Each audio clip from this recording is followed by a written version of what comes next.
Euskoa Ipar Euskal Herrian 2013an sortu zen, eta beraz 12 urteko ibilbide bat badu, eta hasieratik estatutotan jasota dauka Ipar Euskal Herri osora zabaltzeko xedea edo helburua bazuela, ez.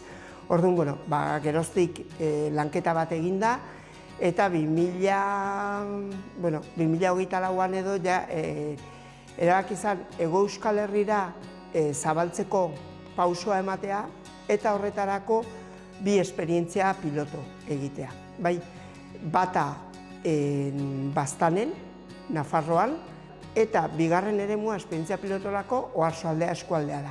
4 herriak, Errenteria, Lezo, Pasaia eta Oiartzun, eta Oarsoaldea aukeratu zen, eremu urbanoa dalako, densidade handiko eremua dalako, ekonomiaren ezaugarriak, hemen komertzio asko, zerbitzuak, pymeak, enpresa txikiak, industria, Eta orduan, egin nahi dena da bi esperientzia piloto hauek egin, eta hortik atera nolabait ondorio batzuk beste eremuetara zabaltzeko.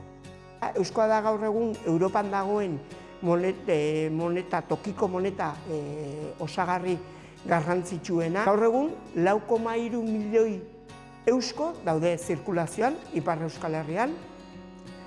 4.000 erabiltzaile partikularretik gora ditu, 1.200 enpresa baino gehiago, herriko etxeak, administrazio publiko ezberdinak, elkargoa bera ere, guztira 6.000 erabiltzaile baditu. Bada tresna ekonomiko bat, erosteko balio digulako, baina eragin sozial handia daukana.